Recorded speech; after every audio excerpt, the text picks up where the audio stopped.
ರಮೇಶ್ ಕತ್ತಿವ್ರಿ, ಏನೇನೋ ಭಾಳ ಮಾತಾಡ್ತಾ ಇದ್ದೀರ ನೀವು ನಮ್ಮ ಸಮಾಜಕ್ಕೆ. ನಮ್ಮ ಸಮಾಜ ಅಂದ್ರೆ ಏನು ತಿಳ್ಕೊಂಡಿರಿ ನೀವು? ನಮ್ಮ ಮಹರ್ಷಿ ವಾಲ್ಮೀಕಿ ಜನಕ್ಕೆ ಏನಂತ ಮಾತಾಡ್ತೀರಿ ನೀವು? ನಮ್ಮ ಇತಿಹಾಸ 76 ಇತಿಹಾಸ ಅದ ನಮ್ಮ. ನೀವು ಒಬ್ಬರು ಒಳ್ಳೆ ಸ್ಥಾನ ಇಟ್ಕೊಂಡು ಈ ಥರ ಮಾತಾಡೋದು ತಪ್ಪಲ್ಲ.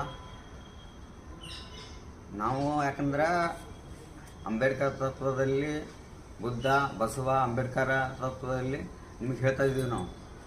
ಒಂದು ವೇಳೆ ಅದು ಎಲ್ಲ ಬಿಟ್ಟು ನಿಂತಿದ್ದಪ್ಪ ಅಂತಂದ್ರೆ ನಮಗೆ ಬೆಳತಾಗಲ್ಲ. ಹಲಗಲಿ ಬೇಡ್ರು ಅವ್ರಿಗಿಂತ ಒಂದು ಕೈ ಹೆಚ್ಚಾಗುತ್ತೆ ನಮ್ಮದು. ನಾವು ಯಾಕೆ ತಾಳ್ಮೆಯಿಂದ ಅದೀವಿ? ಅಂಬೇಡ್ಕರ್ ಸಂವಿಧಾನ ನಮ್ಗೆ ಕೊಟ್ಟರ ಹಕ್ಕು, ಅದಕ್ಕೋಸ್ಕರ ನಾವು ಸುಮ್ಮನಿದ್ದಿದ್ದು. ಇಲ್ಲ ಅಂದ್ರೆ ಒಂದು ವೇಳೆ ನಾವು ಏನು ಮಾಡ್ತಿದ್ವೋ ಏನೋ ಗೊತ್ತಿಲ್ಲ, ಇವತ್ತಿನ ಮೆಟ್ಟಿಗೆ ನಿಮಗೆ ಮರ್ಯಾದೆ ಕೊಟ್ಟು ಮಾತಾಡತ್ತೀವಿ ನಾವು. ಈಗ ಮರ್ಯಾದೆ ಉಳಿಸುವಂಥ ಕೆಲಸ ಮಾಡ್ರಿ.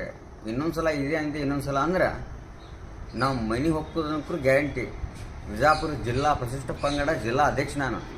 ಬೇಕಾದ್ರೆ ನಾ ಬಾ ಅಂದ್ರೆ ನಾ ಒಬ್ಬನೇ ಬರ್ತೀನಿ ನಿಮ್ಮ ಊರಿಗೆ, ನಾ ಒಬ್ಬನೇ ಬರ್ತೀನಿ. ನಾನು ಒಬ್ಬನ ಮುಟ್ಟು ನೋಡ್ರಿ ನೀವು, ಇಡೀ ರಾಜ್ಯ ಅಂತ ಬೆಂಕಿ ಹತ್ತದ ತಿಳ್ಕೊಂಡು ಮಾತಾಡ್ರಿ. ರಮೇಶ್ ಕತ್ತಿಯವರೇ, ತುಂಬ ಮರ್ಯಾದೆ ಕೊಡ್ತಾ ಇದ್ದೀವಿ ನಿಮಗೆ. ಇನ್ನು ಮುಂದೆ ಹೆಂಗೆ ಮಾತಾಡ್ಬೇಕು ಹೆಂಗಿಲ್ಲ ನಾಲಿಗೆಯನ್ನು ಹರಿಬಿಡ್ಬೇಡ್ರಿ. ಬಿಟ್ಟಿದ್ದೇ ಕರೆ ಆಯ್ತಪ್ಪ ಅಂತಂದ್ರೆ ಈ ಸಲ ನಾವಂತೂ ಏನು ಮಾಡ್ಬೇಕನ್ನೋದು ಗೊತ್ತೈತಿ, ನಾವು ಮಾಡ್ತೀವಿ.